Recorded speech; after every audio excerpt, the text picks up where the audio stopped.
Kim Kaupe es cofundadora y CEO y una maestra única. Además de dirigir The Super Fan Company, una agencia de participación de los fanáticos centrada en la creación de productos, programas y estrategias para artistas y marcas, Kim ofrece una educación empresarial inteligente semanal en vivo en Coffee with Kim, así como en sus cursos centrados en el espíritu empresarial en LinkedIn Learning. Se graduó con un BA en marketing en la Universidad de Florida y le es una administradora leal de sus Gators. Es posible que la reconozcas por el exitoso programa estelar de ABC Shark Tank, obteniendo ofertas de 4 o 5 tiburones. Por su papel como jueza en Miss USA 2019 en vivo por Fox. Anteriormente fue nombrada en Inc. 35 Under 35, Advertising Age Under 40, Forbes 30 Under 30, y puedes encontrarla en los días que terminan en S, en @KimKaupe en todas sus redes sociales, pero especialmente en Instagram.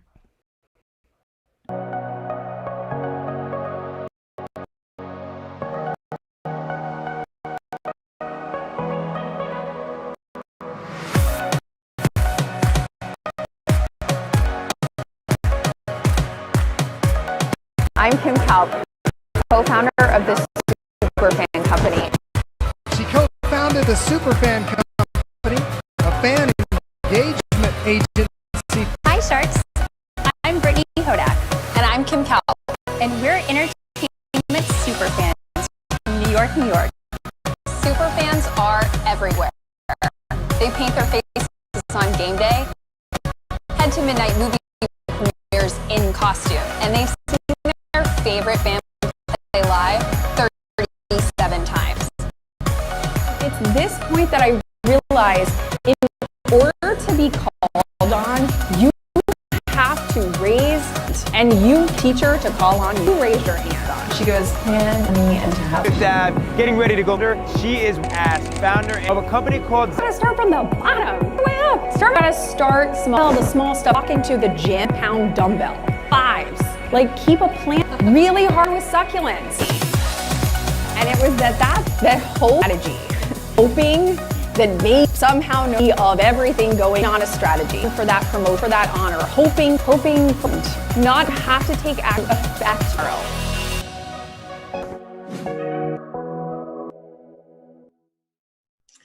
Thank you.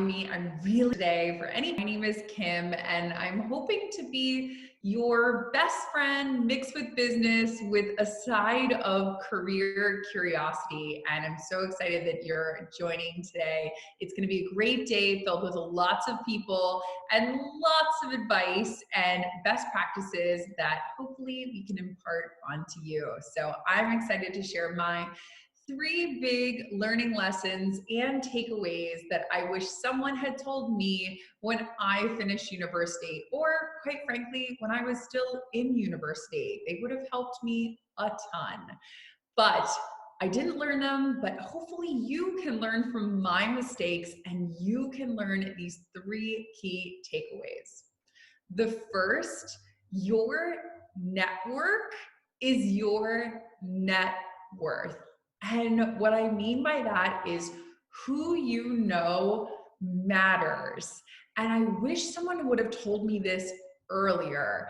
I feel like a lot of times you meet people, or maybe you work somewhere, or maybe you have an internship somewhere, and when the internship ends, or school ends, or that class ends, or that club ends, or the conference ends, you just sort of wipe your hands clean and go, okay, well, that was fun, on to the next.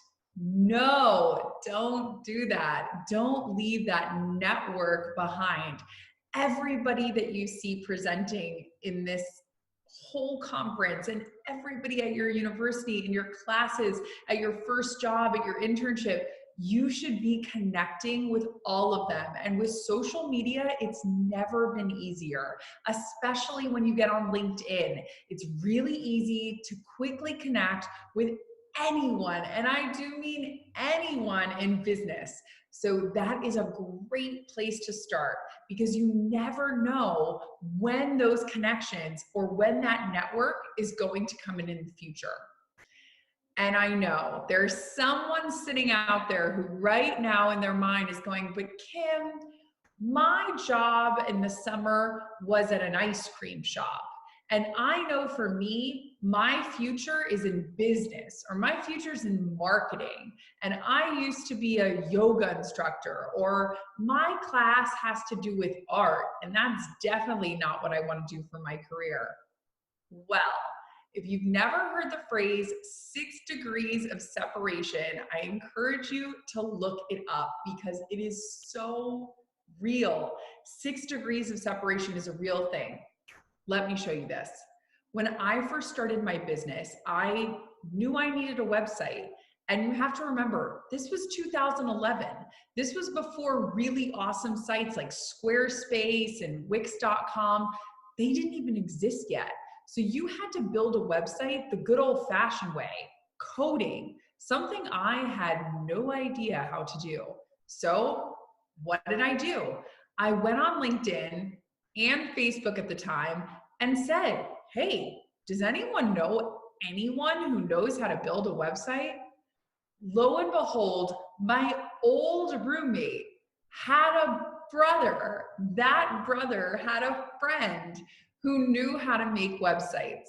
Now, I could have said, that old roommate, we're not roommates anymore, whatever, I'm not gonna connect with them. But I got my website built through a roommate's brother's friend. That was 3 degrees of separation. And listen, I've had up to 6 degrees of separation before. It's totally possible. So never leave people behind. Always keep them in your network. Again, whether that's Facebook, whether that's LinkedIn. I think LinkedIn is a little more helpful for business and in the future. So I would stick with LinkedIn if I were you. Which brings me to, wait a second, Kim. What if I've kind of been snoozing on LinkedIn? What if I have no idea where to start, or I have a profile, but it's not that great? I got you. I'm here for you. I know how tough it can be. And it can be a little daunting when you want to kind of have a home makeover show on your LinkedIn where it went from meh to right? Let's do that with your LinkedIn today. And if you can't commit to doing it today, give yourself a due date of next week. Yes, 1 week from today, tell yourself I will have spiffied up or created my LinkedIn account. And listen, I'm gonna make this really easy for you, because I've done it for thousands of other people, and I am giving you for free 5 ways to completely level up your LinkedIn profile. Yes, these are easy, quick steps, and I'm giving them to you easy as pie today for free. Go onto my website, kimkalp.com, and you'll see the download right there. Just type in your email address and boom, those 5 tips are going straight to your inbox for you to download and walk through. I would say the whole process takes about 30 to 45 minutes, but you are going to see game-changing results once you make these changes on your LinkedIn. And it's really important to have a strong LinkedIn, because as you start your career, as you go for that first internship or that first job, or maybe even a job promotion, what's the first thing people are gonna do? They're gonna Google you. Everyone does it, whether it's before a job interview or even a date. You usually Google who you're meeting with. So make sure when your name comes up in Google and your LinkedIn is right there, that whatever they're clicking on really represents you. We need you to shine before people have even met you. We want them to know you before they know you. We don't want to know just right off the bat because you don't have everything filled out, or if you do, it doesn't look that great. So we want people to know you from the minute they're hitting your LinkedIn profile. So get that free download. It's really easy. Another thing that I wish someone had told me when I was in university or when I had first left university was that it's important to look into entrepreneurship. And why I say this is not because I think everyone's going to be an entrepreneur. I don't even think everybody should be an entrepreneur.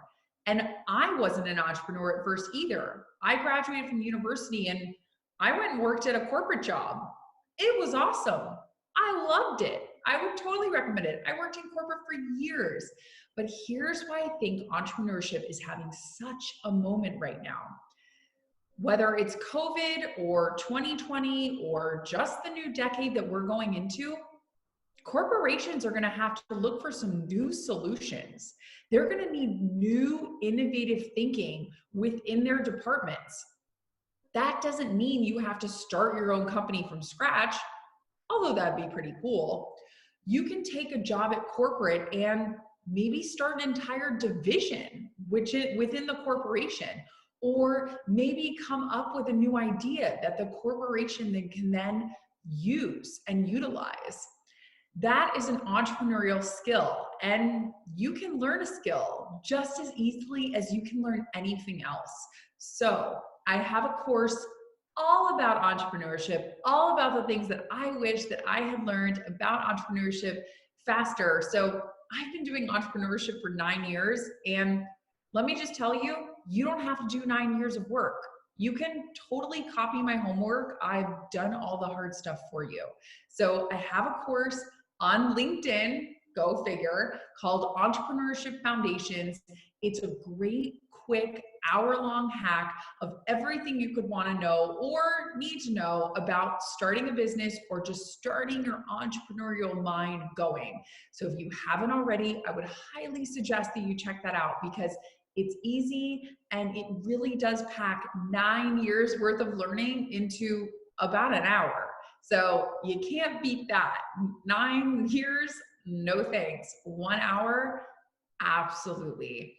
These 3 things are key and are going to be so helpful as you leave university, or if you're in university, to help you look for that first internship, look for that first job, or if you've left university, nab that first job, get that promotion, switch careers. It's going to be so helpful because to me, it's all about how can you save time and go faster with less work, quite honestly. I also hope you'll join me for coffee. I'd love to see you. I have coffee every single Wednesday. Hopefully you're free on Wednesdays at 1 p.m. Eastern. It is live on Facebook. It's also live on LinkedIn. And I would absolutely love to see you there. And I would love to share a coffee with you, I'll bring mine, you bring yours, and we could have a really fun time together. So I'm so excited I got to share with you today and that you took the time to be with me. And I think Carla has some pretty awesome questions for me that I'm excited to dive into. Hi, yes. Thank you so much, Kim, for these amazing tips. I'm pretty sure they're going to be very useful for most of us. I'm sure I'll follow them.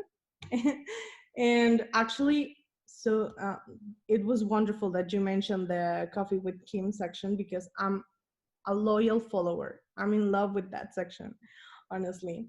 So it's my favorite meeting every single week. It literally brings me so much joy. Same. Trust me, same. So I remember the first time I saw you, it was on Next Gen 2019. Shout out to all the Next Geners. And honestly, I remember I was so in shock by you and your energy, and I've been your biggest fan ever since. So how do you feel that your work has impacted on your life and your personal life has impacted on your work? I think really for me, what really drives me is honestly growing up, I was always kind of lazy. Like I would always say, like, what's the easiest way to do something? I was not one to take the hard way. I was like, what's the easiest way that I can get this done? What's the easiest way?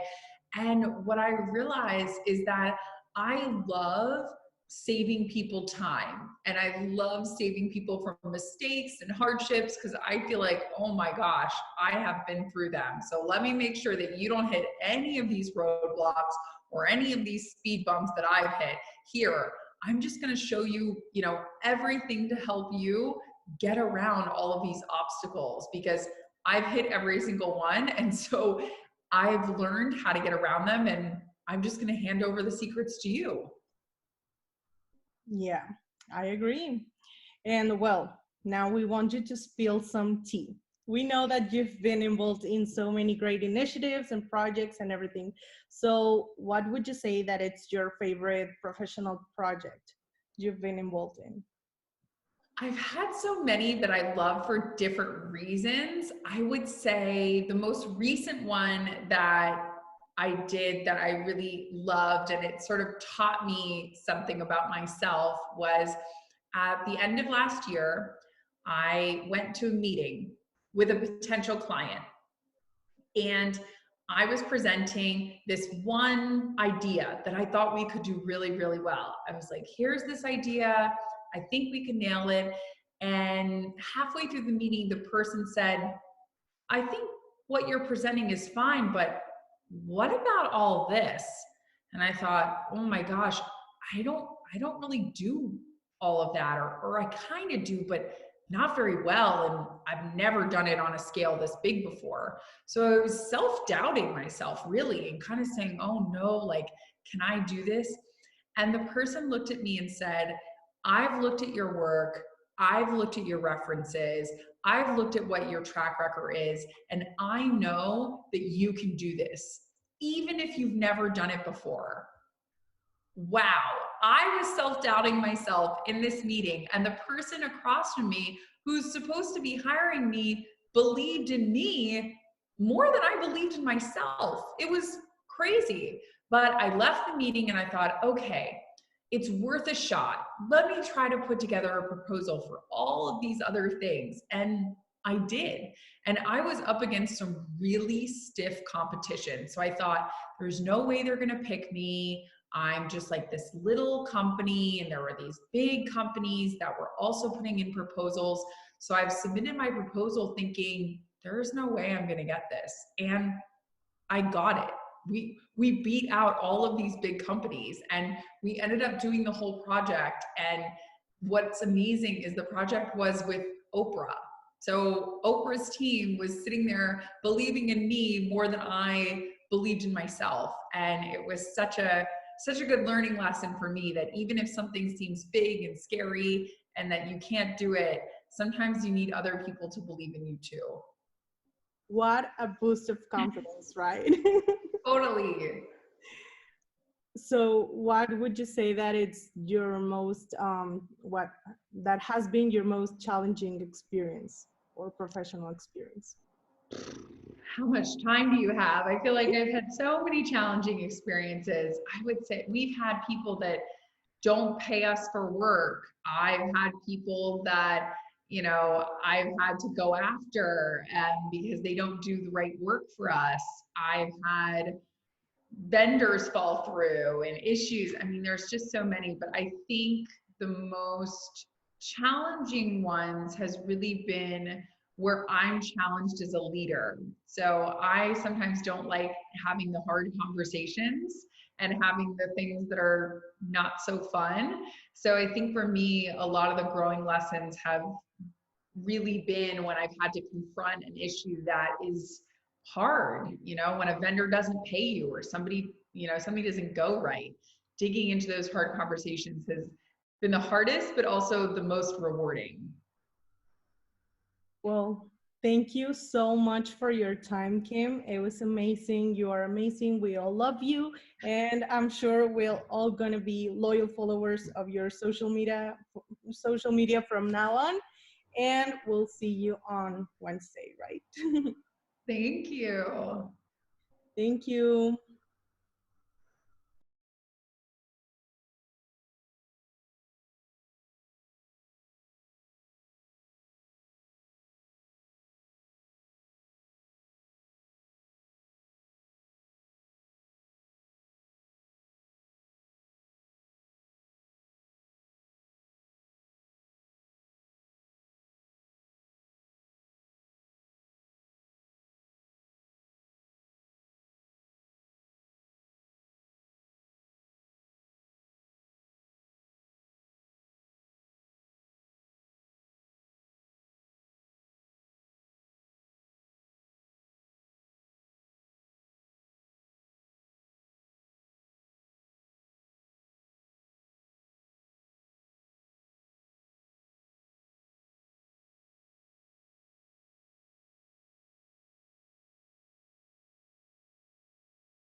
Hola, buenas tardes. Yo soy Paula Bernasconi y soy la coordinadora de ODS del TEC de Guadalajara.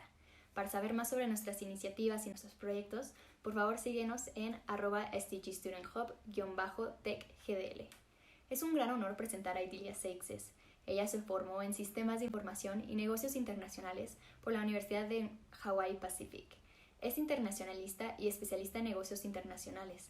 Actualmente es la Global Senior Manager de la experiencia de marca y propósito de SAP. Ella busca conectar la tecnología, los negocios y la sustentabilidad entre ecosistemas de innovación para lograr cambios positivos ligados a la Agenda 2030. Hello, how are you today? Hope you're doing well. My name is Idilia Seixas. I work for SAP, and this is a big pleasure to be here speaking to all of you today. Thanks so much for the invitation. So today I'd like to share a little bit of my experience. I'd like to share my experience working for a tech company and how it started and how it is today. I'm a marketer. I work at SAP in the SAP Purpose and Brand Experience team in the global marketing. And I love my work, I love my job, and I'd like to share how I got here working at SAP in this role, a little bit of my journey and how what my job is about at SAP. So just to go back a little bit to share my background, my bachelor's was in international relations. I'm from Brazil, and I did my bachelor's in Rio de Janeiro, where I'm from, in a Universidade Unilassalle.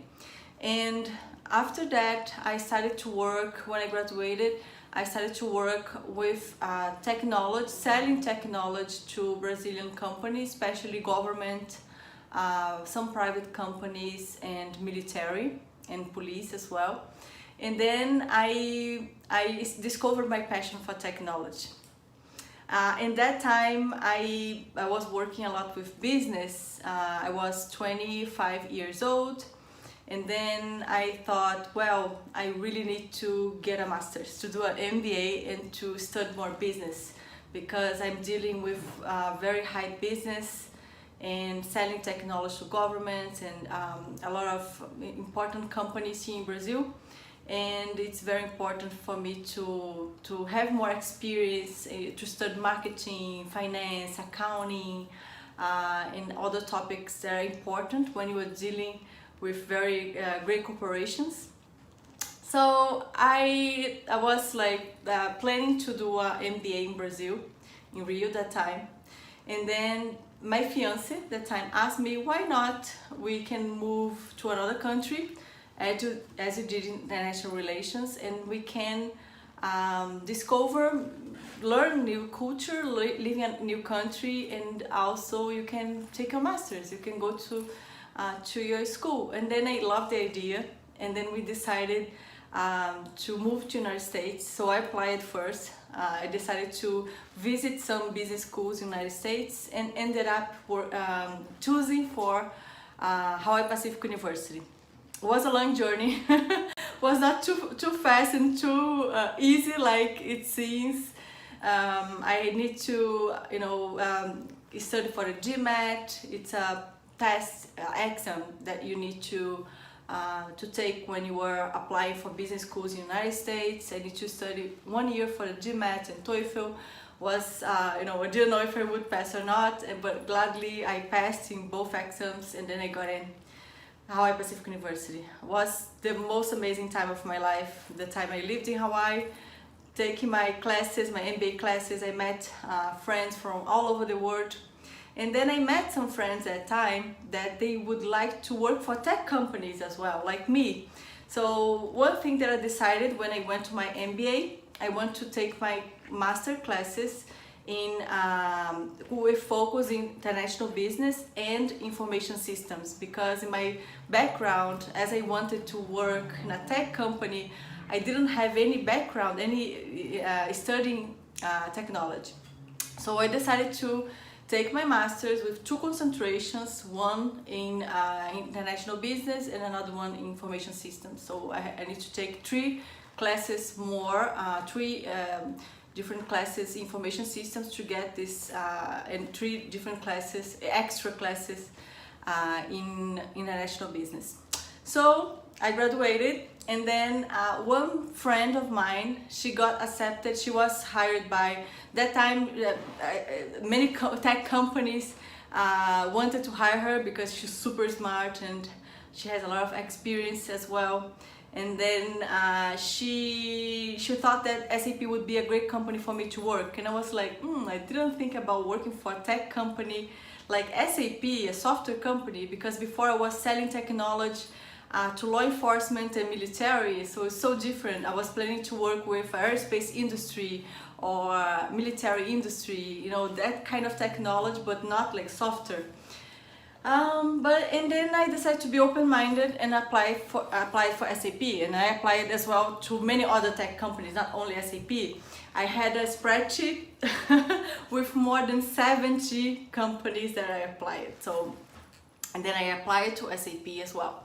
And for my surprise, some companies asked me to have an interview, and SAP was one of them. And then I passed the first interview, the second phase, the third phase. I was getting super excited, and then I was hired by SAP in New York to start my work in May 2017. And I just graduated from my MBA, and then I was preparing to live abroad again, to live like another state in United States. And then I moved to New York, and then I was hired by SAP. And the department was not a sales department, it was a marketing department, for my surprise. So, and then that time I was like, wow, I was planning to work in a tech company totally different than SAP and with sales, and I'm working now with marketing. But I thought maybe both marketing and sales can support each other, because we need sales to work with marketing, and we need the sales touch, we need to understand sales, and we need marketing as well to work with sales. So I brought my expertise working with sales to the marketing area, and this helped me a lot. Also, what I learned in my MBA, working with marketing was very important, so I could apply in many ways all the marketing techniques that I learned during my MBA classes. And today I work for SAP for 3 years and around 10 months, almost 4 years. And I moved back to Brazil. I worked originally 1 year in United States in SAP Hudson Yards in New York. And then I received an invitation to manage Latin America region in 2018. And then I come back to Brazil to manage Latin America region. I was in this role for 2 years, and now I changed roles again. I'm senior manager, global manager to SAP Purpose and Brand Experience, and I work in a global team. I don't manage no longer just Latin America, but I work in a global team, managing global projects for the Purpose and Brand Experience team at SAP. And what we do in this team, I think it's mind-blowing what I do. I really love what I do. Today I work managing and bringing content to the Purpose Network Live. It's a platform where we host events really related to purpose and the sustainable development goals.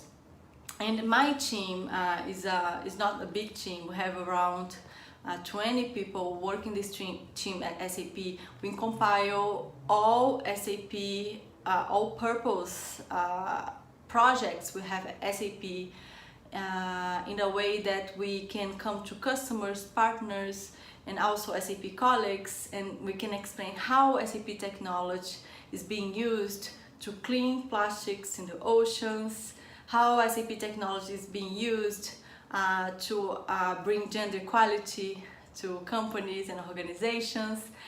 We have 8 topics that we decided to work in the Purpose and Brand Experience team, and they are circular economy, social inclusive entrepreneurship, we are working with equality for all, and so on, and many others. And I want to leave some links in the end, so you can take a look also in the SAP Purpose Network Live, in the events we host every week and also all the purpose topics we are working the purpose and brand experience, so you can learn more and also get engaged with all these projects. What I'd like to share a little bit more with you is that the importance of working with sustainability in my role. Since I joined SAP, everything I do is related to the SAP, how the way SAP is dealing and supporting companies to achieve the SDGs, the Sustainable Development Goals, and also what SAP is doing internally to achieve the SDGs. So this is very important, not just to my role, but to everyone's role working at SAP, and also all our partners and customers, and I think everyone in the world, as we stress the importance of being sustainable in everything we do.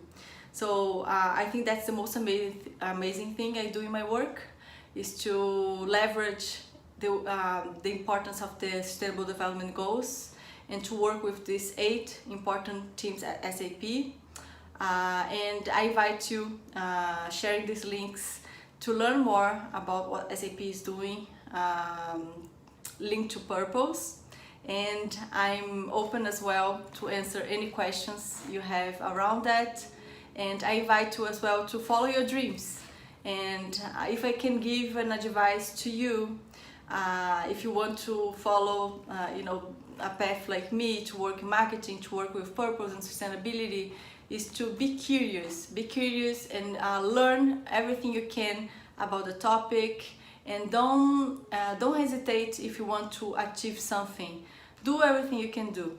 If you want to get a job position in a very great company, try to contact the person, the HR, the manager that manages that role, and try to be shown and try to learn everything you can do as well about that company.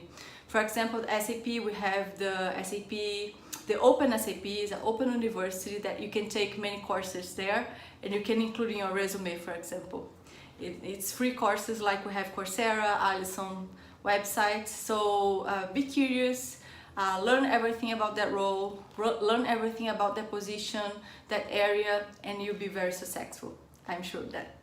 Thank you very much. I tried to share very briefly everything about my experience being this role today, and hope to speak to you again. And let me know if you have any questions. I will be glad to answer them. Thank you.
Rachel Gross es una comunicadora estratégica, creadora de contenido y diseñadora de marcas. Su pasión es crear conexiones con otras personas por medio de la empatía y la hospitalidad. Rachel actualmente es directora de comunidad en NextGen HQ y ha trabajado como Digital Marketing Intern para una startup en tecnología y como Director of Outreach para una comunidad empresarial. Su objetivo es ayudar a las personas a encontrar su voz y con eso formar una pasión para armar grupos de trabajo dentro de compañías y empresas. Well, hello to all of you amazing Herstory attendees who are watching this. It is such an honor to meet you. My name is Rachel Lee Gross. I am so excited to be here with you today to hopefully be able to connect at some point and learn a little bit more about you. I know that you're already taking such huge strides in your journey just being here and taking part in this and finding what I hope is some moments of inspiration along the way. But I'm so excited to be here with you. Going to dive into a little bit of a personal topic for myself and kind of why I'm here and on this journey in the first place. But just to give you a little bit of background, I am the Director of Community for NextGen HQ. I love people. I'm all about making relationships and doing everything I can to ensure that individuals feel loved and connected and ready for whatever the next phase of their journey looks like. I'm also the founder of RLG Home. This is in the baby phase of stages, so I'll have to keep you posted and let you know how this goes. And then, as some of you may know, if you kind of did a little bit of looking into who I am, I'm also what's known as a conductor.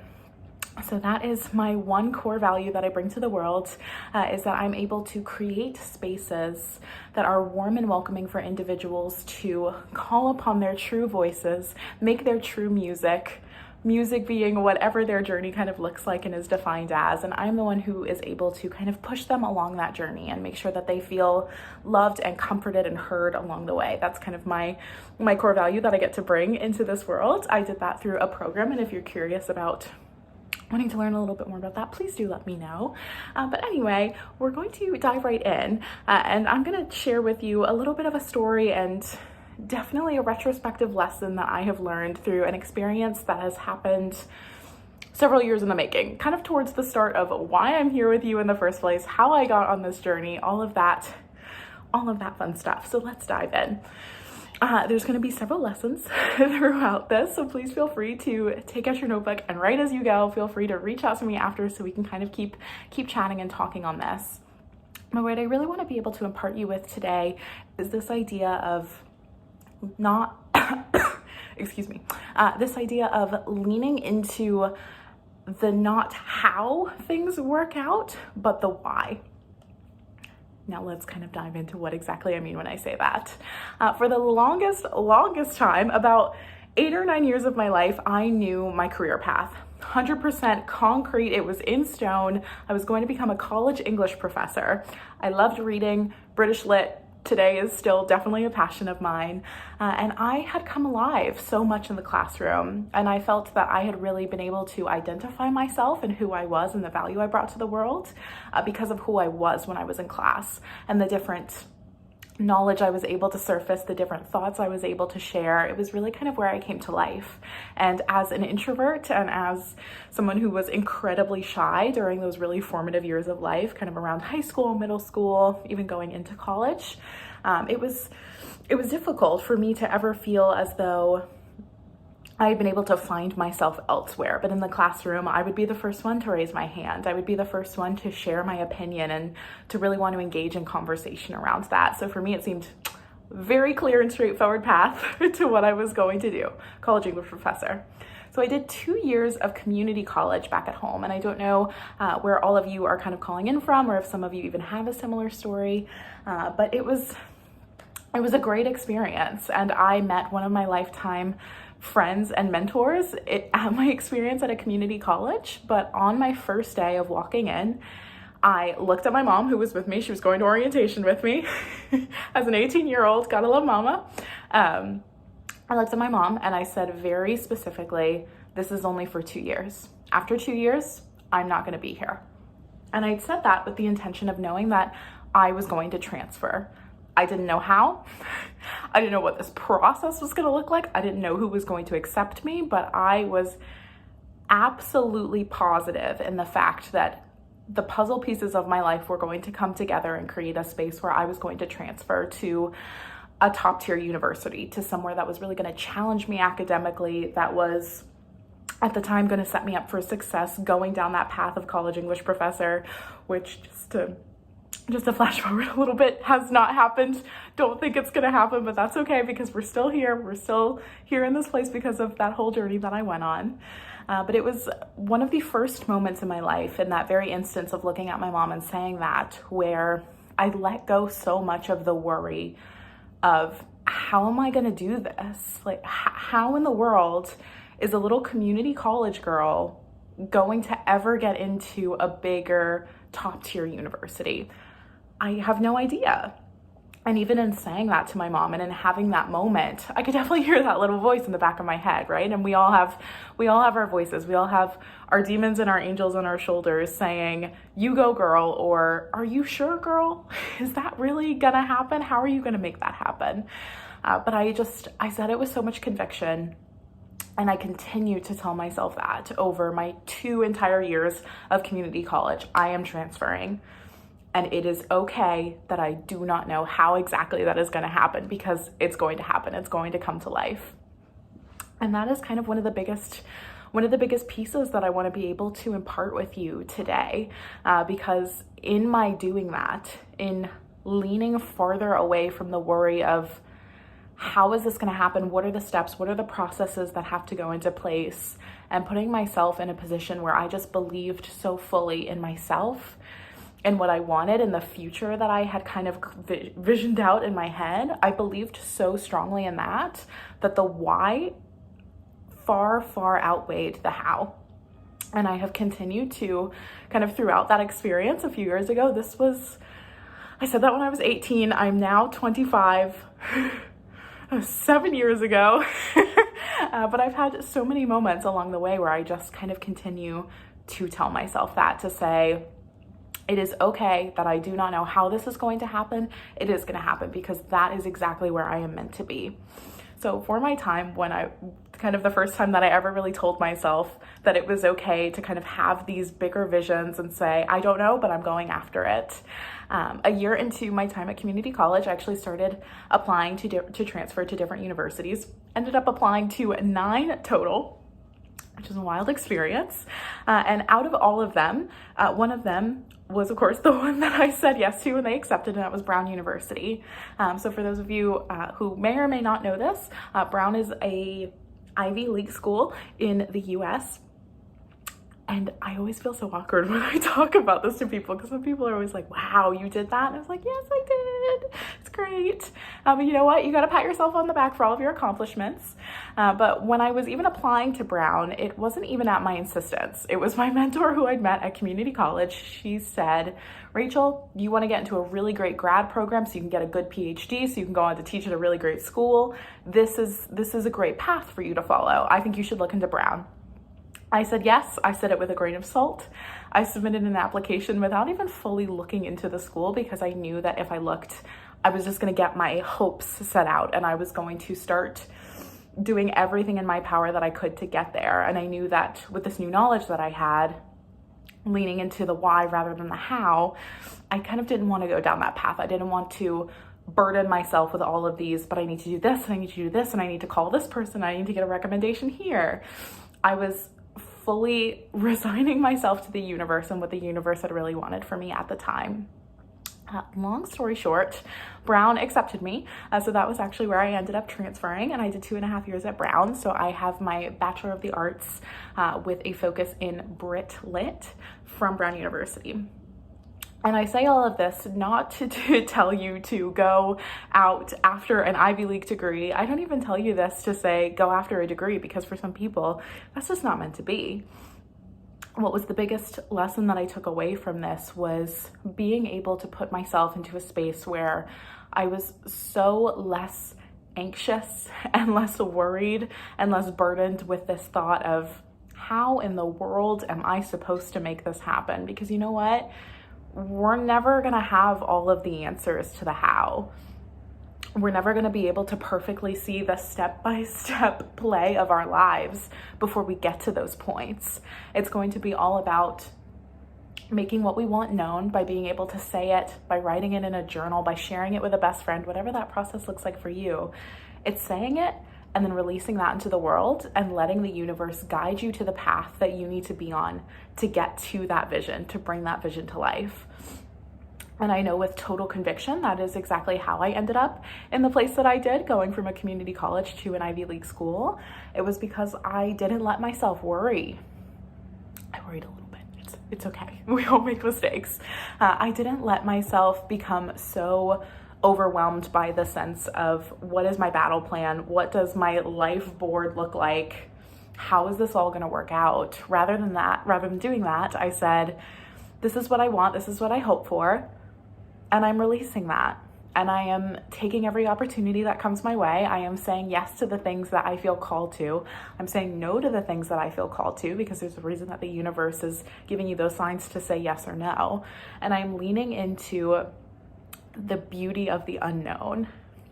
And that was exactly what I did and how I ended up at Brown. And then flash forward a year into my time at Brown was yet another experience of letting go of the why, letting go of the how, grasping onto the this is what I want, and then floating into the unknown of it. So it was a year into my time at Brown. Again, had still very much been on the pace of college English professor, PhD, this is my plan, this is my path forward, until all of a sudden it wasn't.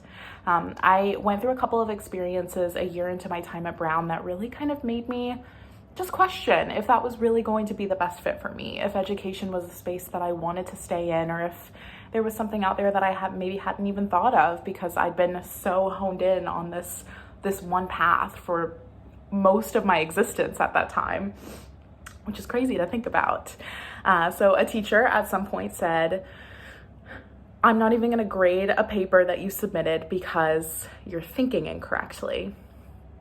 And that was the moment where I said, okay, do I want to be in a position where I am telling other students that they are right or wrong, grading the hard work and the effort that they put into something, telling them that their opinions are incorrect? I did not want to be in that position. Not to say that I would have been like that as a professor, but even just the world of academia as a whole just really started to lose a little bit of its glamour.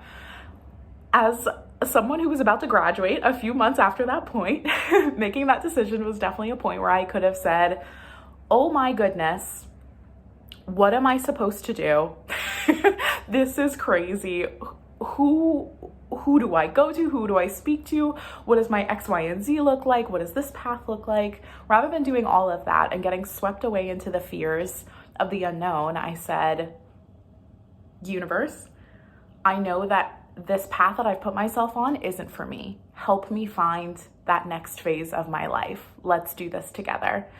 I let go of the how exactly that was going to happen. I let go of even picturing what my career looked like in a few months or a year plus from that point. And instead, I just let myself get swept into the unknown, because I knew that at the end of the day, if I were to let go of all those fears, of all that anxiety, I was going to be in a position that would impact the rest of my life for the best.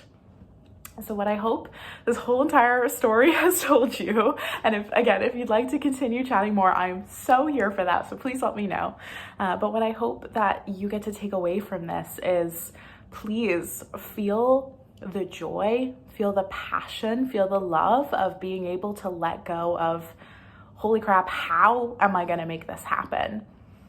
Immediately when that instinct starts to creep up, when you can feel that anxiety kind of building up for you, you all have so many big dreams and so many big paths in front of you.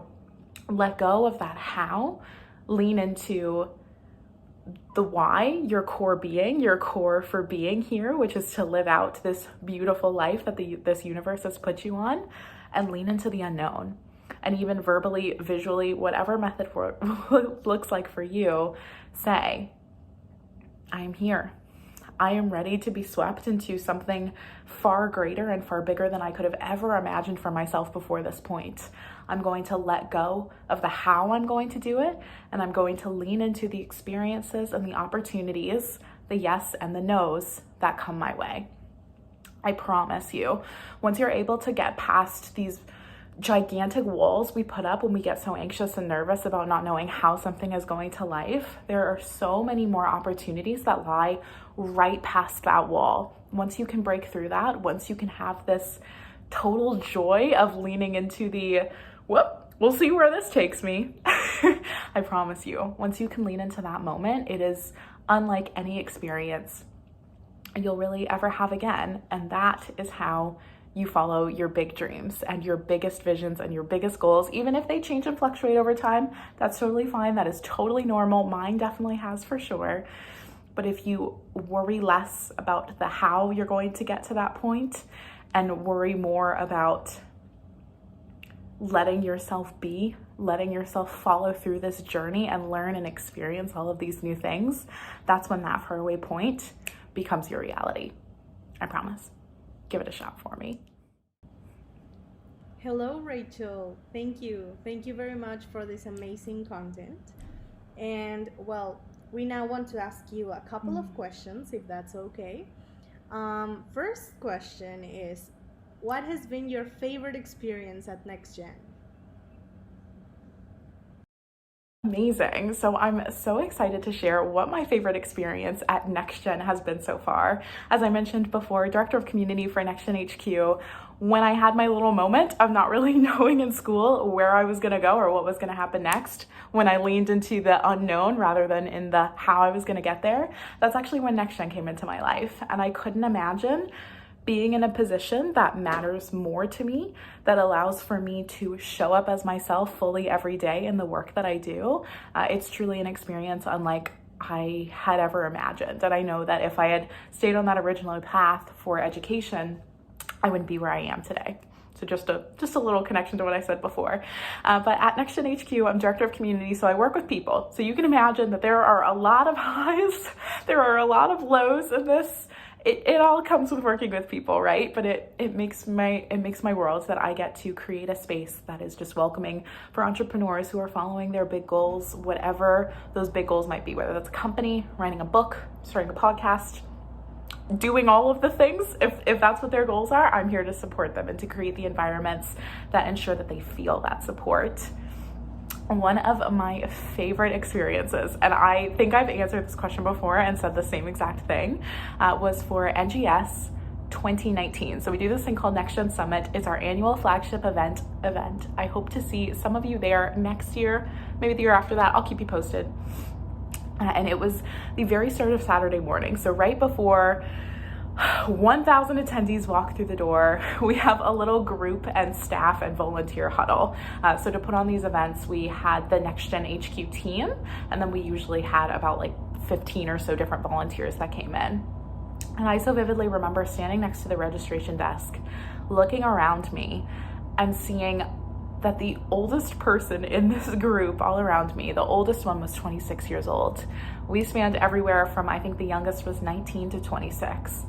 And somehow we had been able to put on and to organize and to structure a conference for 1,000 plus attendees that was going to change their lives. And I knew that immediately. I knew that people were going to come in and really feel the impact of what we were doing. And I got so teary-eyed in that moment because it was just the most beautiful recognition of, it does not matter how old you are, it does not matter how young you are. When you are on a mission to impact others, to impact the world, to go after a beautiful goal, it's going to be able to come to life. And it doesn't matter what experience you have, where you're from, what your background is. If you are on that beautiful, truthful journey of creating impact, it'll happen. And that was definitely my favorite memory, was just like that realization and that moment of, we did it. And we will continue to do so. Great. So we know that you are an inspiration to many of us. So tell us, what advice would you give to someone who is considering to follow your path? Okay, amazing. I love this question of giving someone advice as far as if they want to follow the same path as me. First off, we each have our own individual paths. Even if your path looks like someone else's, it's going to come with its own experiences, with its own unique twists and turns. So please ensure that if you're going back to what we were talking about before, leaning into that uniqueness and those yes and no experiences that come up, because you're going to get so much more out of the journey and out of the experience if you do.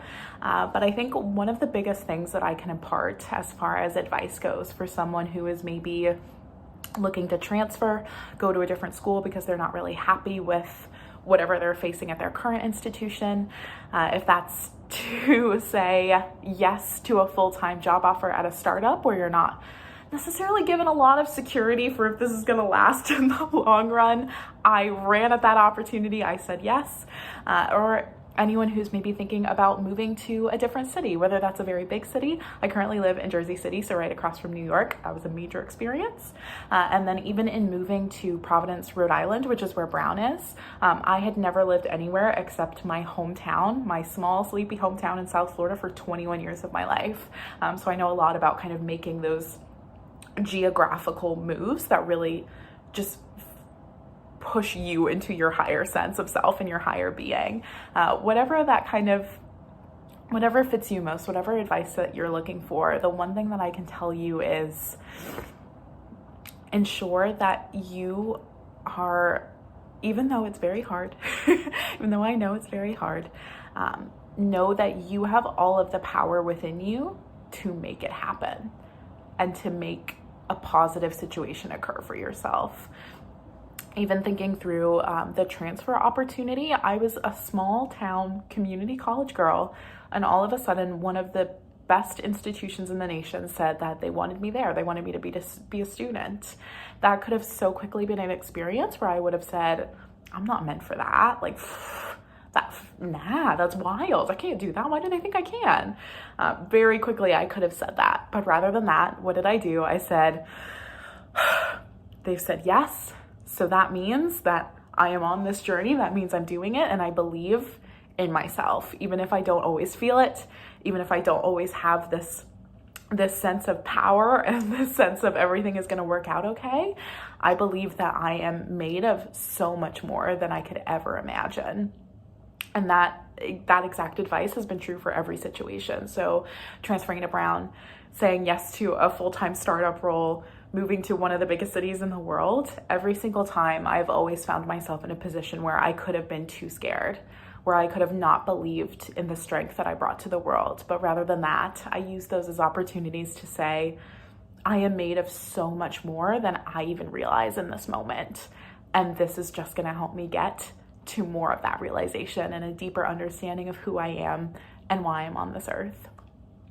And I hope that can help anyone here. Thank you so much to everyone who is watching this, who has come to Herstory, who is enjoying the journey and leaning into the unknown as they are. I'm so proud of you. I'm so proud of you for taking even the biggest step of coming to this experience in the first place. If anyone would like to get in touch with me, oh my goodness, I would so love to. I'm happy to set up calls with anyone who comes from this experience. You can find me on my social media. I'm pretty active on Instagram out of all of them, and it's at Rachel Lee Gross, so just my full name spelled out.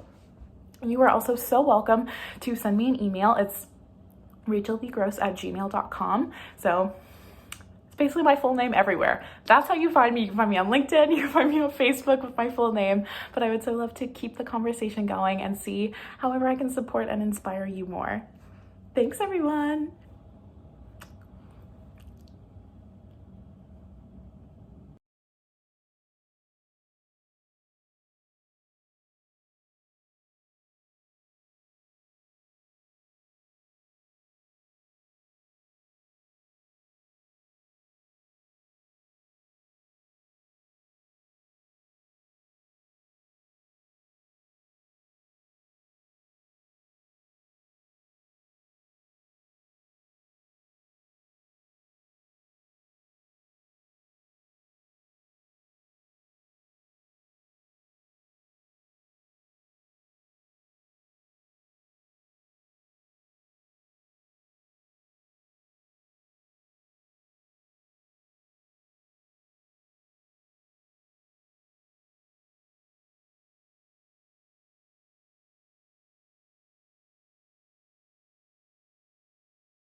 Mujeres en Salud es un grupo estudiantil hecho por y para las mujeres del área de Ciencias de la Salud del Tecnológico de Monterrey.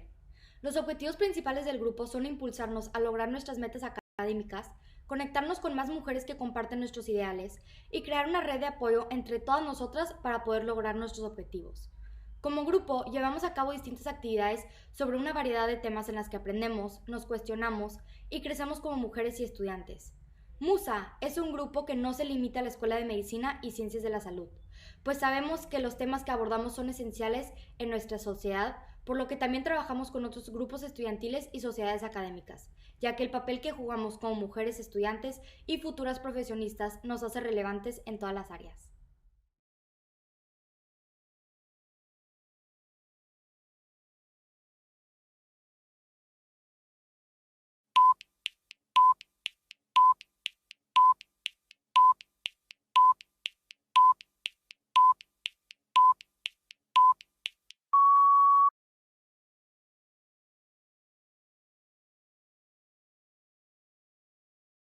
Maud Leonora Menten fue una doctora canadiense que realizó importantes aportes en el área de cinética enzimática junto con la histología.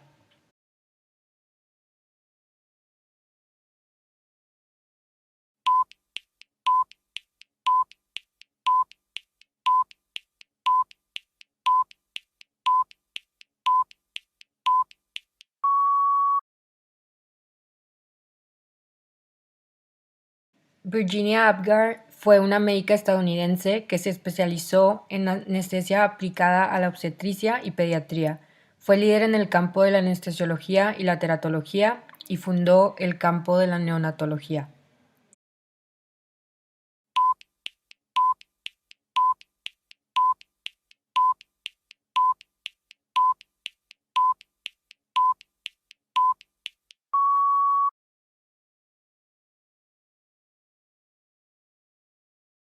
Yvonne Barr fue una viróloga que descubrió el virus de Epstein-Barr en 1964.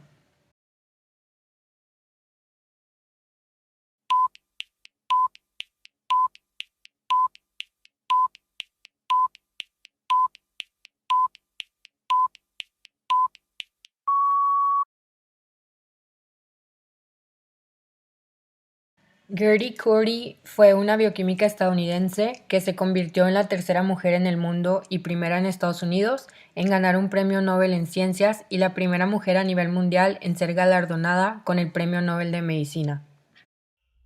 ¿Cuántas preguntas acertaste durante el quiz? Si notaste el patrón, te habrás dado cuenta de que las respuestas correctas eran nombres de científicas e investigadoras. Durante muchos años se nos ha hecho creer que solo los hombres son los inteligentes, innovadores y merecedores de premios, por lo que es normal que tu primer pensamiento haya sido que un hombre fue el ganador de ese premio. Sin embargo, es importante dejar de borrar la importancia y existencia de las mujeres en campos de investigación, ya que como pudiste ver, ellas también son totalmente capaces de hacer lo que tú creías capaz a un hombre, y merecen el reconocimiento no solo por parte de los premios Nobel, sino también por nuestra parte. Así, muchas niñas de todas partes del mundo podrán encontrar representación en ellas y se inspirarán, y habrá una nueva generación de ganadoras.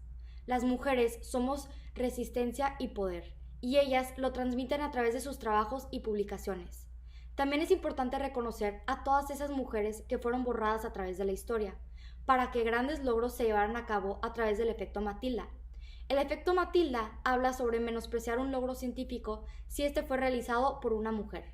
Algunos ejemplos son Rosalind Franklin, Nettie Stevens, Lizzie Meitner, Isabella Carle y muchos más. Esperamos que les haya gustado el quiz y que hayan podido reflexionar un poco acerca de lo importante que es la existencia de las mujeres, no solo en actividades de la investigación, sino en todo tipo de actividades. En un mundo donde nos quieren menospreciar, la representación y la unión femenina nos hará triunfar. Según la UNESCO, a pesar de que actualmente hay más niñas escolarizadas que antes, estas no sacan el mismo provecho que los niños dentro de la igualdad de oportunidades para completar y beneficiarse plenamente de los estudios que han escogido. Los prejuicios, las normas sociales y las expectativas limitan la calidad de educación y de las asignaturas que estudian muchas de estas niñas y mujeres. A nivel mundial, solamente el 30% de las mujeres opta por estudios superiores dentro del campo de las ciencias, tecnología, ingeniería y matemáticas. En América Latina, ¿cómo se integran estas mujeres?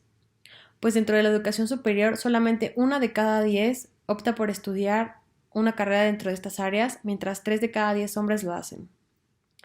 La UNESCO también sostiene que resulta clave la presencia de mujeres en estos campos, ya que esto fomenta el desarrollo sostenible. Si nosotros seguimos perpetuando los estigmas de que las mujeres no deben estudiar o hay una carrera designada específicamente para ellas, estamos contribuyendo al problema.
Hello, I'm Kerry Bannigan, founder of the Conscious Fashion Campaign and founding member and executive producer of the SDG Media Zone.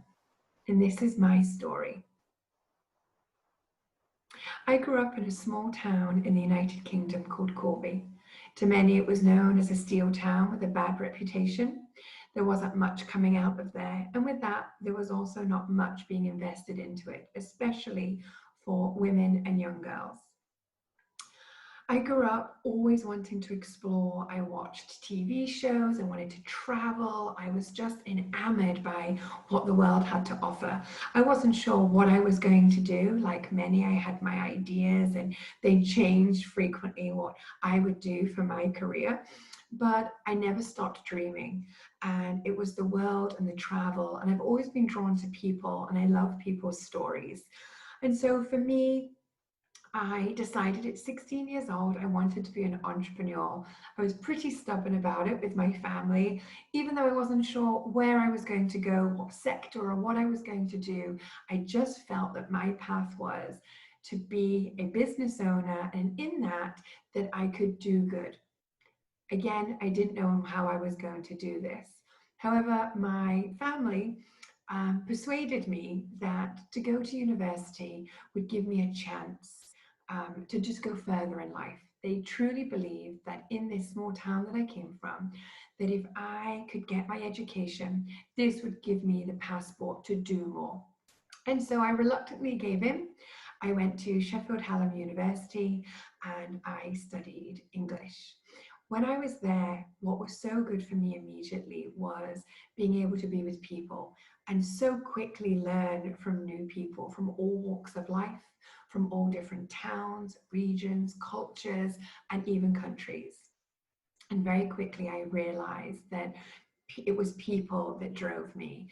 And I then spent my 3 years reading lots, talking lots, doing lots in communication with my studies, whether it would be from reading plays to writing plays to having to write radio shows to then also interviewing people. And the more I got into this degree, when at first I wasn't sure where it would serve me, I knew I didn't want to go into teaching, but I also knew I didn't want to do business.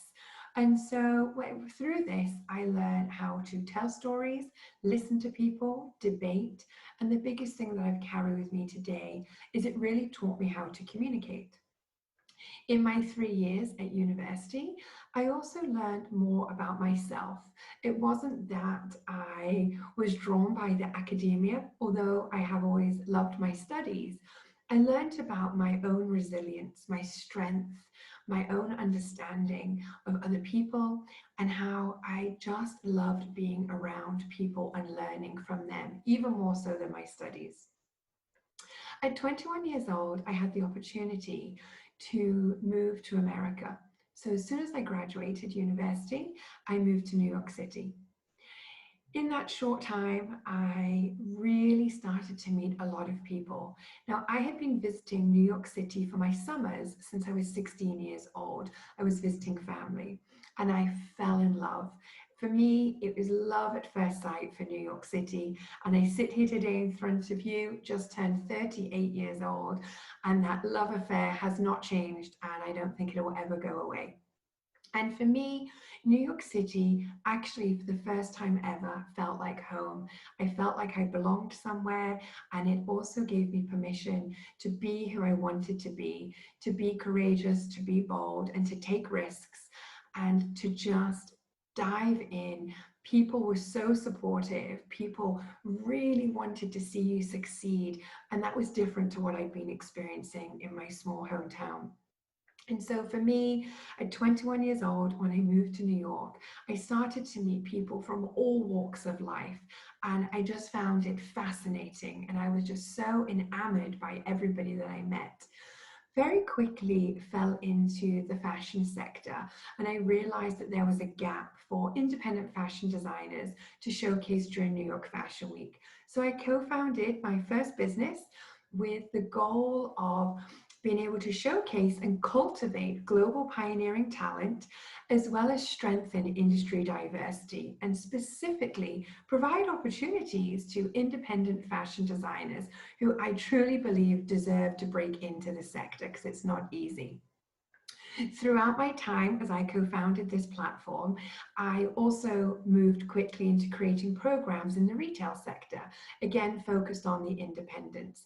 I would end up doing a lot of public-private partnerships with governments, mayor's offices, chambers of commerce, and tourism, trying to highlight that fashion retail and with the support of media, really can increase economic development and really accelerate and drive good things for economies, whether that's local, national, or globally. Through all of my work, I have always really been involved in sustainability. In my work now, over a decade, it has had very different definitions and meanings to what you probably hear as sustainability today. My work in impact ranged from fundraising to giving back to economic development programs to then really starting to dive into it more and see what I wanted to do with my influence and my work and my decision making. For me, my aha moment that I feel we all have as we move into sustainable development, I was producing a rather large show during New York Fashion Week, and I was in the tech box with my headset on, ready to call the show and produce the show with my team. And I knew that we were going to show beautiful brands on the runway that as a team and committee we had chosen. But for me, something was actually really bothering me, that as I looked around the room, that it was full of media, full of business people there to view this collection and see what they could do with them. And I remember everybody sitting at that time, getting their phones out. And I remember thinking, me and my team are responsible for helping this brand scale, come into a new market, and if anything, also get connected to all of these people's networks. We knew it was a good collection, we knew it was sellable, and we knew that it would do good for business. But for myself, something really bothered me. And I was asking myself, why were we not asking more questions about these collections? How did they pay their team? What were the working conditions like? How were their fabrics sourced? How did they dispose of their fabrics? What did things look like in the chemical usage, the water usage? The list went on. So after the show, everyone went to an after party and I went home and started researching. And the more I researched, the more horrified I become. And I really felt that I had been playing a role, even though I felt I was doing the right thing by showcasing brands and giving them a chance and helping countries to boost economic development. I was actually playing a key role in the negative impact of the fashion sector, and I needed to do something about it. I also found that the more that you research about sustainability and you start looking at the negative side of things, you fall down a rabbit hole. And I truly believe that it's very difficult to come out of it if you even want to, and I haven't. For me, I asked questions, I continue to ask questions, and I haven't stopped since. So get to 2015, I ended up joining as a global advisor to my dear friend's foundation called Public. And Public brings together media, data, and technology for social good. As my time there as a global advisor, I brought in my creative skills from that sector, as well as my event expertise. And I helped oversee and cultivate teams to produce the Media for Social Impact Summit, the Latino Impact Summit, and Blockchain for Impact Conference. But in all of that, in 2015, the United Nations member states adopted the Sustainable Development Goals and called for action for these sectors all around the world, all sectors, all countries, all governments, and all global citizens to come together and help action this blueprint for a better planet for everybody involved. There are 17 goals to transform this world and make sure that people and planet have a fair place to live and that we build an equitable and resilient future for all.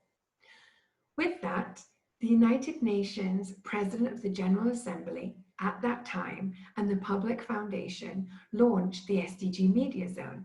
The SDG Media Zone is a platform that brings together United Nations officials, member states, world leaders, and media to come together and highlight and discuss solutions to help and take place to drive action towards the Sustainable Development Goals.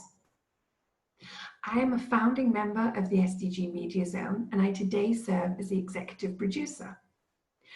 Since 2016, the SDG Media Zone has become a highlight during the United Nations General Assembly, in that today we are still bringing together people from all over the world to bridge their conversations about what they are doing to drive the Sustainable Development Goals. In 2020, we saw the first virtual SDG Media Zone. Prior to this and the pandemic that we are all currently facing, we had co-produced 18 SDG Media Zones across 7 countries. In that, we have influenced, reached, and had impressions with millions of people, whether they join us via UN Web TV, whether they interact with us via Twitter on the hashtag SDG Live, or whether they tune in on some of our media partners that connect with us. This year, as I mentioned, we produced the first virtual SDG Media Zone.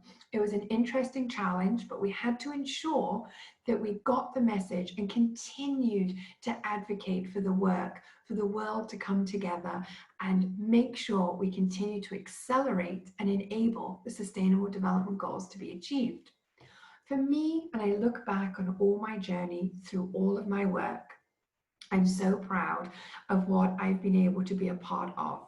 For me, it has all been as a female entrepreneur, a female founder of my own stuff, co-founders, and as I continue on in the success of my portfolio. For me, I've been driven by collaborations. I have been driven by the fact that you can come together and make incredible things happen with other people.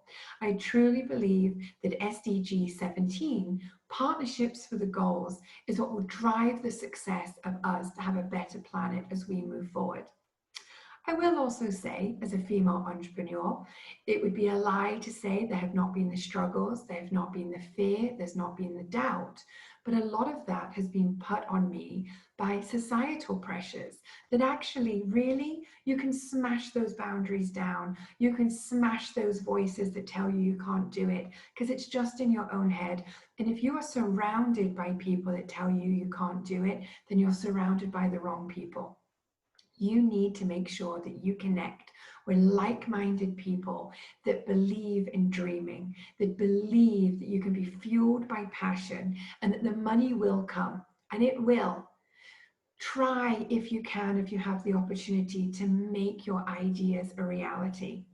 Take a job on the side. I had several, but I had to make sure that I gave it a chance and a go at doing what I wanted to do to make my dreams a reality. And I am so glad I took so many risks.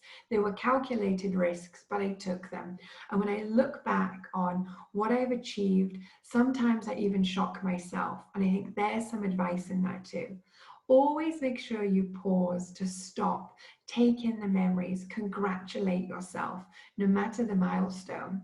Anything that you achieve should be congratulated. It should be looked at and say, what can I learn from this? What went wrong? What went right? What can I do better? Also, reach a point in your life that you're brave enough to ask for feedback, because it's that feedback that can help carve and create what comes next. Listening to people, finding out what's needed in the world can also help you fill a gap with your great ideas. The world is fueled by innovation, and if we do not continue to disrupt, we will not solve the problems that we are faced with today. I also think, as a female in the business world, that I want to also call out and highlight how happy I am to have been embraced by an incredible male circle of friends and mentors. I sometimes fear that we are divided when we talk about women and men doing this. I'm very aware that women are still lagging behind in the opportunities that should be presented to them. I understand wholly what has happened and is going wrong and continues to happen, where we should have better seats at the table where decisions are being made. Financials should be better suited to investing in women, and even more so, financials should be better invested in young girls who deserve the opportunity to embrace education and take it forward into opportunities that they want to make happen.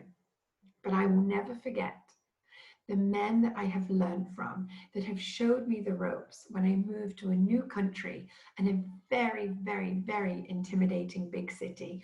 But I embraced it from the beginning. I was brave enough to make sure I asked people questions. Never stop asking questions.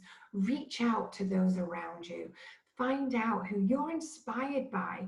Do not worry, message them. What's the worst that can happen? They don't write back. Network, learn. And my biggest thing that I feel that has really got me through is I've always been so intrigued by other people. And it is so important to learn from people that are not like you.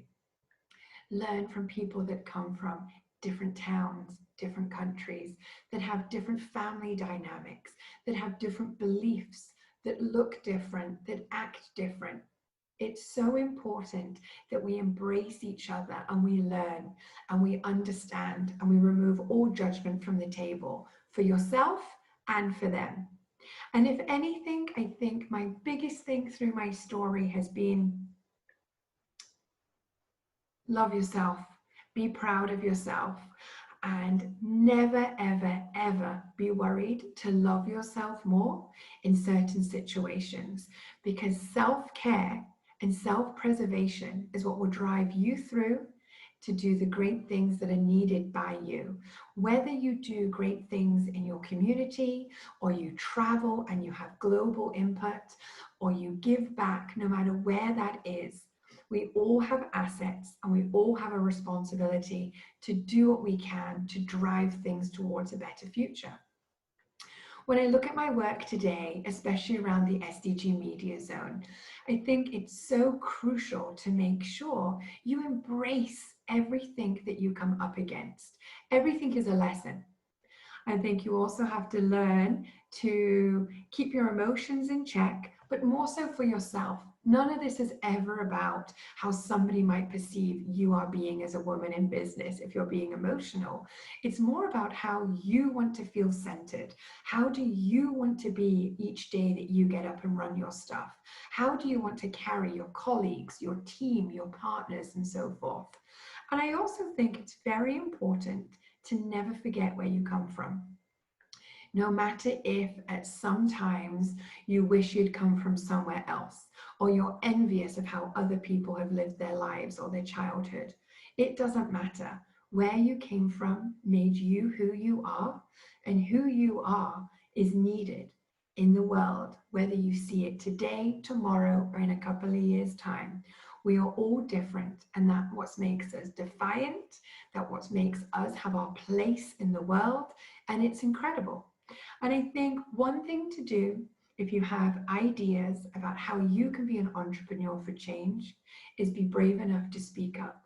The second you start speaking up, even if you are nervous, even if your voice is shaking, even if that voice is telling you to sit down and be quiet because you're the woman in the room, ignore it.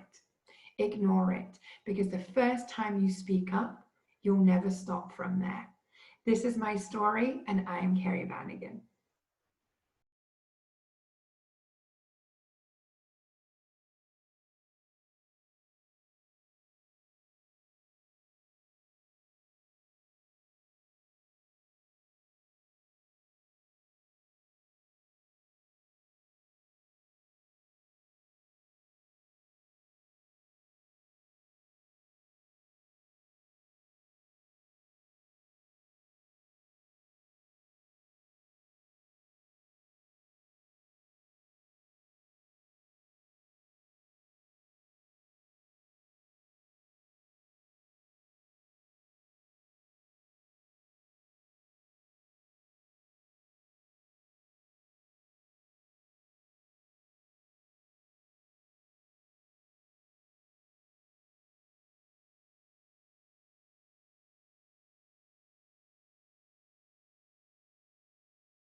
Hola, yo soy Carolina Carranza.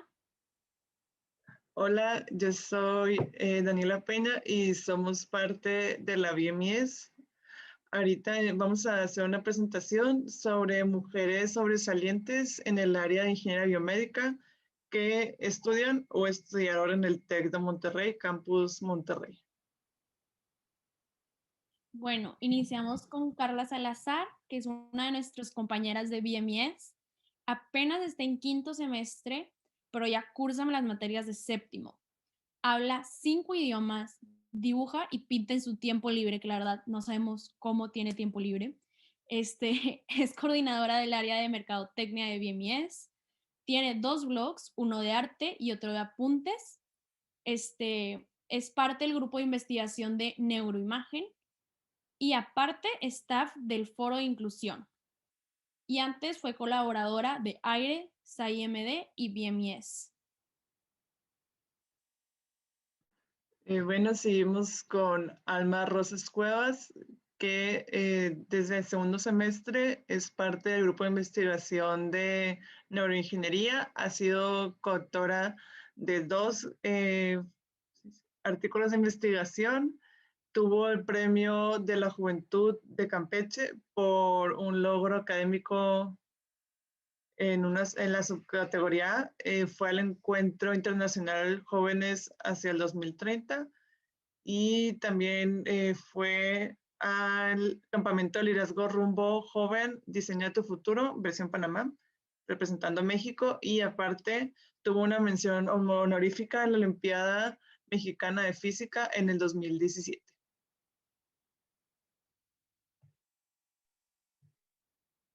Bueno, ahora con nuestra expresidenta de 2019-2020 en la BMS y exdirectora de finanzas, seguimos con Ana Cris Corona. Ella está en séptimo semestre y desde abril colabora en el desarrollo de manuales de usuario y de servicio para el primer ventilador mexicano aprobado por el COFEPRIS, para ayudar, como sabemos, al COVID-19.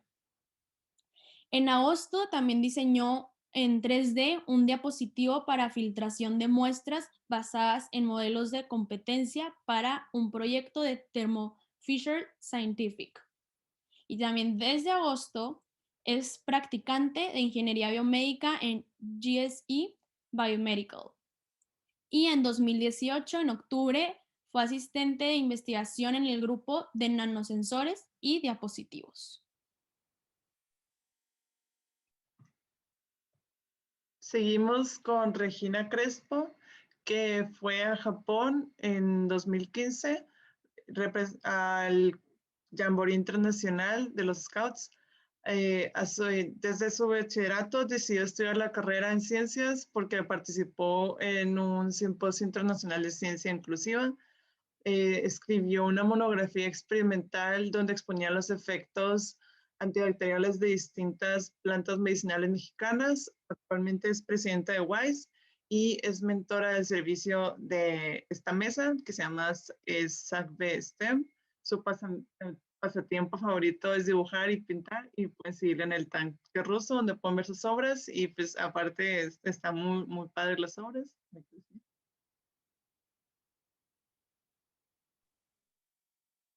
Bueno, ahora Blanca Hernández. Ella es estudiante de ingeniería biomédica también apenas en quinto semestre, pero todo lo que ha hecho es impresionante. Trabajó en el Centro de Investigación de Química Aplicada en Saltillo, participó en el primer concurso mundial de robótica en 2018, habla 3 idiomas y tiene reconocimiento por los mejores promedios en el TEC y también asimismo una mención honorífica. Y fue seleccionada por el estado de Coahuila para participar en Olimpiadas Mexicanas de Matemáticas. Y también aparte concursó en la Olimpiada Nacional Juvenil 2016 en levantamiento de pesas.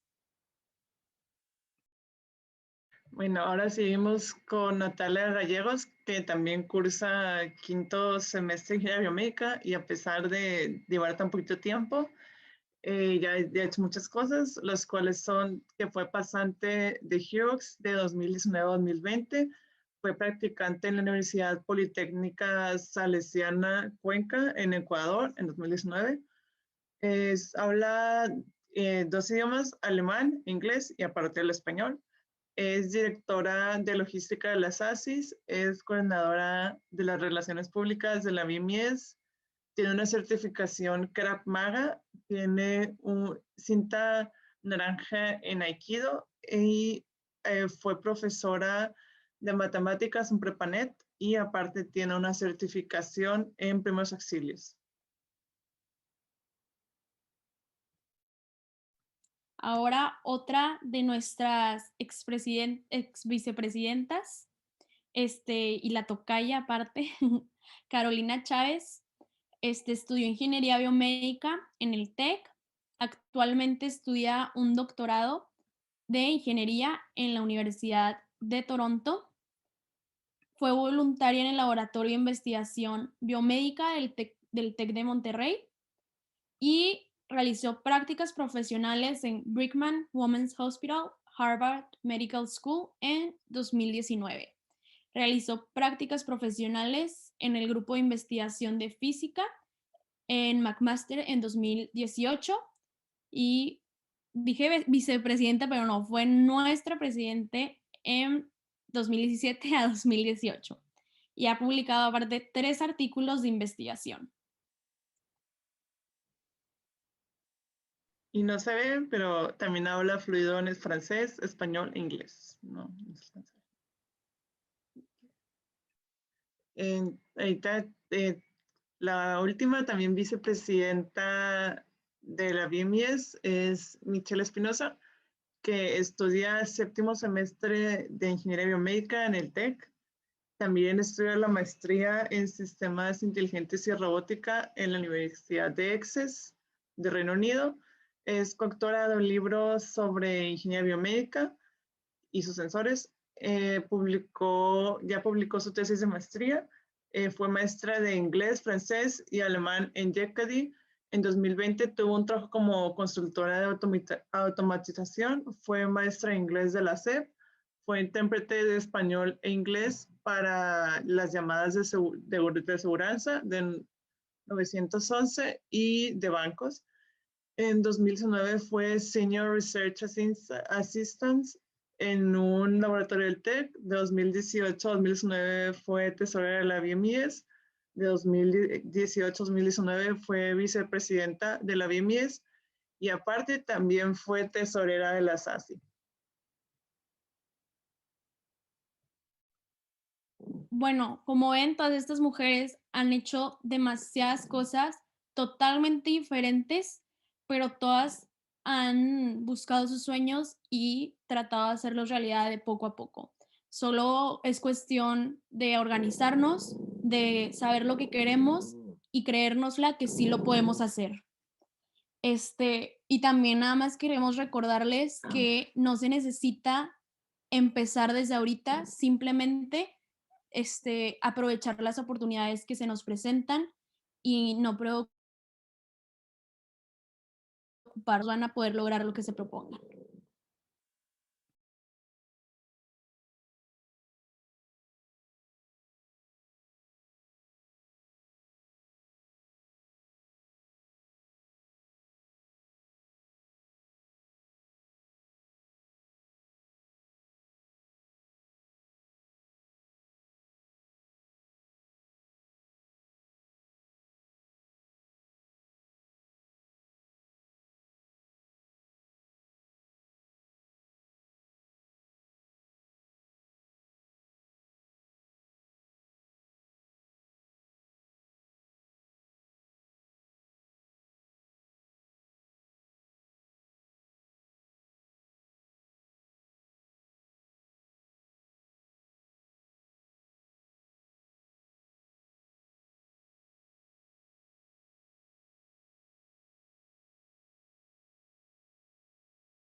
Buenas tardes, yo soy Paula Bernasconi y soy la coordinadora de ODS del TEC de Guadalajara.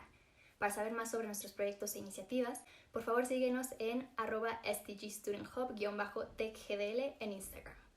Es un gran honor presentar a Xai. Ella es graduada de Berkeley City College y University of California. Ha trabajado como Senior SharePoint Consultant, Operational Data Manager en las Fuerzas Armadas de Estados Unidos y Blockchain Ambassador en Microsoft. If you are now ready, trabaja como Global Outreach Lead, Innovación Responsable en Google. The first question is, es cofundadora y CEO de la compañía Harvest. Le apasiona enseñar sobre tecnología de una manera fácil de entender. Hola, my name is X. Yes, just the letter. At Google, I lead outreach for a team at Google called Responsible Innovation. And before we get into myself and what I want to talk about today and what my team does, I really just want to take a moment and say thank you. Thank you for taking time out of your day to listen to the stories of so many amazing women and to be able to take lessons from our knowledge and our wisdom and be able to apply that to your future and the future that you're going to build on behalf of all of us. Investing in yourself is one of the most important things that you can do. So thank you for attending this summit today. A little bit about me and my background. Before coming to Google to work on responsible innovation, I was a software engineer. I was a coder for a little over 10 years. After I dropped out of high school, I taught myself how to code. Then I joined the United States Army and I traveled the world doing different things like building apps for different companies, building apps for different government agencies in places like Japan and Canada. I spent a little bit of time at Microsoft too, helping some of the world's biggest companies figure out how to use all the latest and greatest technologies, learning how to use things like blockchain, artificial intelligence, and the Internet of Things. And when I came to Google with a mission. I wanted to work on something where technology was being used for good. And lucky for me, I found that home here in Responsible Innovation. My team at Google focuses on making sure that the way that Google uses artificial intelligence in our products, in our research departments, and even in the deals that we fund with cloud customers, so when companies come and they want to use Google's technologies in their own companies, are all used in a way so that the artificial intelligence helps society instead of hurting them. My team created Google's Artificial Intelligence Principles, or AI Principles. These principles have 7 commitments for how we will use artificial intelligence and 4 no-nos, if you will. 4 examples and 4 clear use cases where we will absolutely not ever use artificial intelligence. Our AI principles include things like making sure that our AI is used in a way that is socially beneficial. Making sure that the artificial intelligence and its algorithms don't create or reinforce any type of unfair bias. Making sure that our AI is built and tested for safety and that it upholds the highest privacy standards and are up to par on scientific excellence. Now, you might be able to find these artificial intelligence principles in a blog post, but I promise you they're not just a marketing campaign. These principles guide how Google will and will not use artificial intelligence, and we'll talk about that a little bit more later in this session. First, I want to talk to you guys about what artificial intelligence is, and then we'll talk a little bit about how AI is kind of like a superhero, how it's doing really cool, awesome, powerful things that are making a real difference in the world. Then we'll take a look at how AI can be kind of scary, how some of the ways that AI is being used have caused harm to a lot of people, particularly to women. And finally, I'm going to give you guys some advice, some actionable steps, some tangible things that you can do as the future leaders of our world and of your communities to be able to make sure that artificial intelligence is being used in a way that designs the future that you want to see for all of us. So first, what is artificial intelligence? You've probably heard of AI in a whole bunch of tech magazines or conversations, or maybe seen it in the news or in the movies, or you might have even come across it in your academic studies. Well, to put it simple, artificial intelligence is when you teach machines like phones, computers, and cars how to think and act like humans. Again, artificial intelligence is teaching machines how to think and act like humans. And you might think, well, hey, if that's what AI is, that's super far out in the future, that's some like science fiction stuff. And the reality is artificial intelligence is everywhere already, like right here, like right now. Artificial intelligence is all around us. When you talk to voice assistants like Google Assistant or Siri or Alexa, you're actually talking to an artificial intelligence. When you see cars on the street that can drive themselves, whether you see a Google Waymo car going around to take pictures of the earth, or you see a Tesla on the street, those cars that can drive themselves use artificial intelligence to be able to see the road around them and make decisions about things like, hey, should I brake? Should I speed up? Is it safe for me to change lanes? Is it okay for me to turn my steering wheel? Artificial intelligence powers all of that, but it also powers a lot more simple technologies. If you're familiar with things like the Roomba robot, the little robot that drives around your house and like sweeps for you all day, that also uses artificial intelligence. So artificial intelligence is already around us, and it's shaping the world that we interact with every single day. So how is artificial intelligence being used to help the world? First, let's take a look at an example of artificial intelligence in Africa. In Africa, in a country called Uganda, there's a city called Kampala. And Kampala has some of the worst air quality in the world. Millions of people get sick and die every single year because the quality of the air is so bad. So Google funded a research project at a university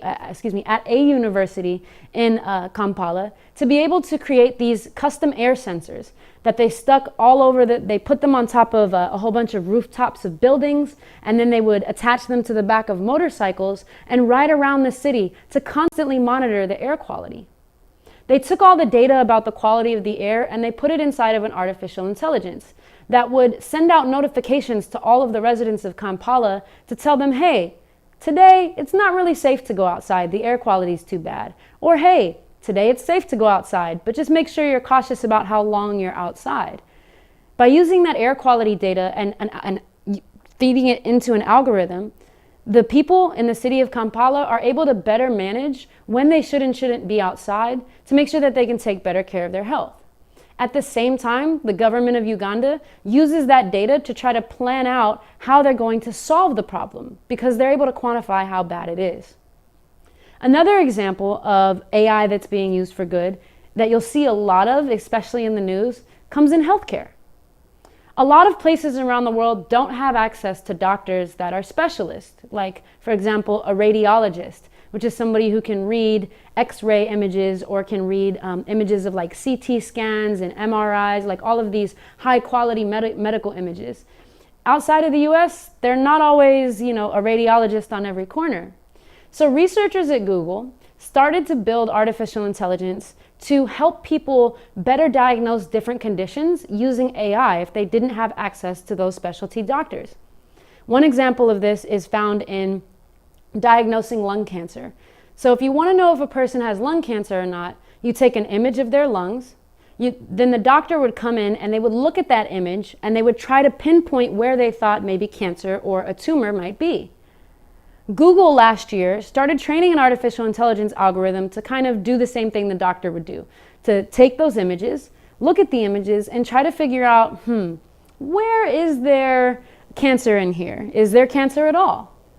The algorithm that Google trained turned out to be more accurate and did a better job of identifying cancer in patients than the doctors did. In fact, sometimes it caught cancers that the doctors completely missed. Now think about this. In a world where air quality is so variable, where it's not always good, it's not always bad, and you also don't have the ability to pump out 5 million new doctors to just go all over the world and read a whole bunch of images, artificial intelligence can help scale healing to communities all around the world.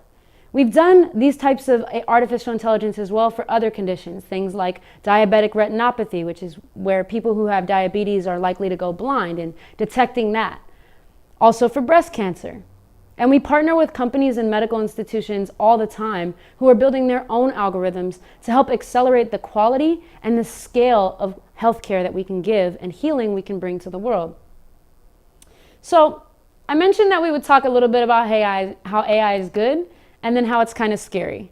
So how can a technology that's almost like a superhero that can detect cancer, that can help us understand how bad the air is, how can that be bad? Well, Humans build artificial intelligence. We create the technologies that we use. And artificial intelligence learns from patterns. So when we wanted that AI to learn to detect cancer, what we did is we gave it a whole bunch of images of scans that we knew had cancer and a whole bunch of images of scans that we knew didn't have cancer. And we told it, these have cancer, these don't.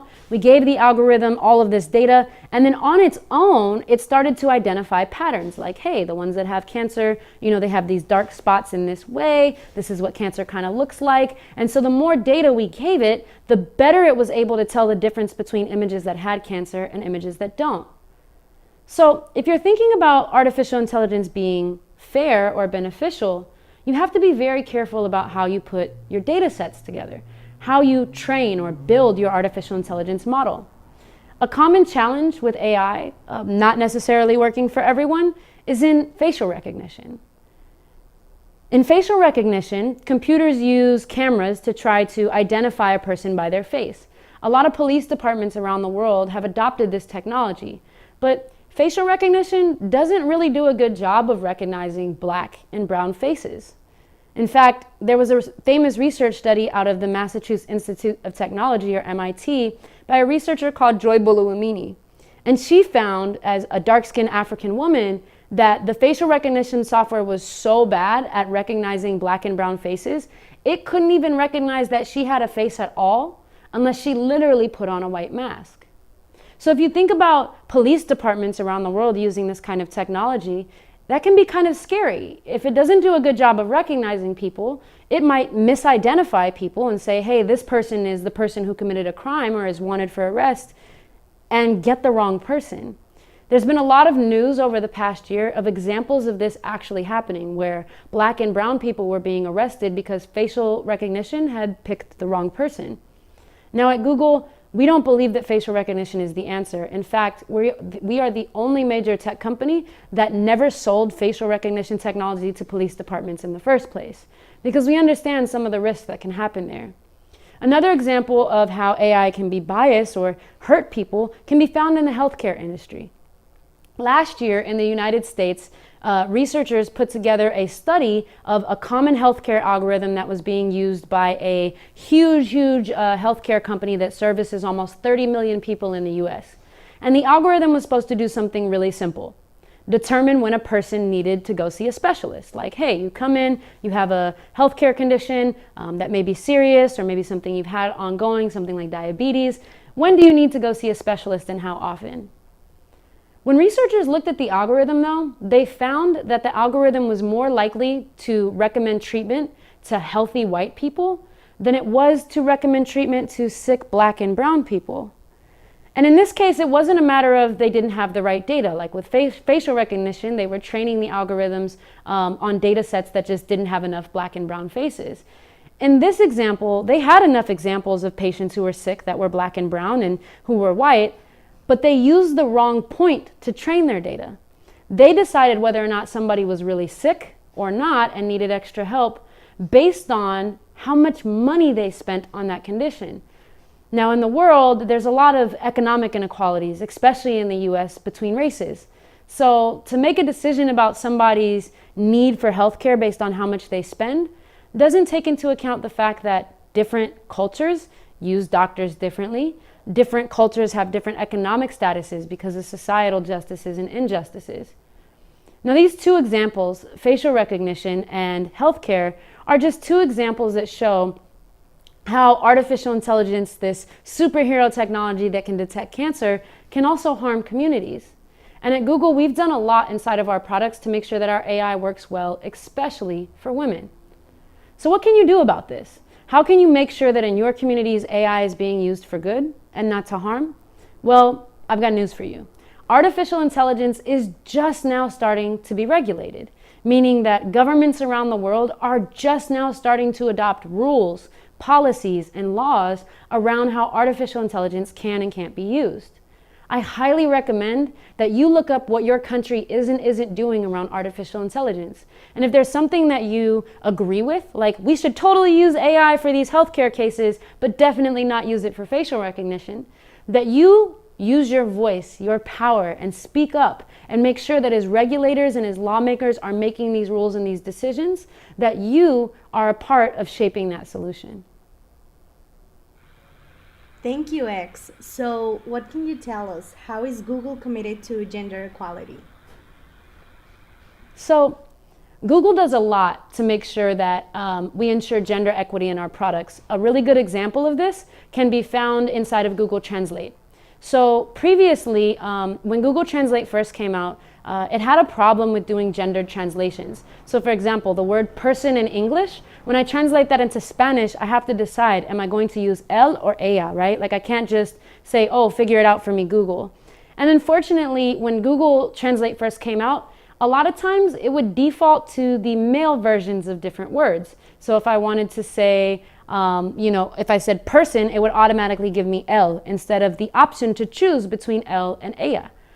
So now Google Translate, after tons of work, tons of research, tons of improvement, and tons of feedback from different folks like all of you on the call today, now Google Translate gives you the option to choose which gender you want to use in your translation. So it gives more power to the users, and it doesn't reinforce stereotypes around people being men or the word men being used to describe people. It lets you choose based on the context what the right translation is.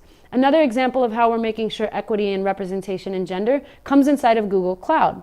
So Google Cloud has a vision API which can help identify faces. It's not facial recognition, it's just to say, hey, is this a face, yes or no, not to like identify specific faces.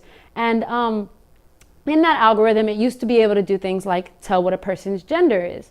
Now, some of the challenge with that is that if we're trying to use AI to tell what a person's gender is, but a person is gender neutral or transgender, or maybe identifies as a woman but tends to present a little bit more masculinely, like myself, it wasn't necessarily getting the translations right, because gender isn't something that you can know just by looking at someone, right?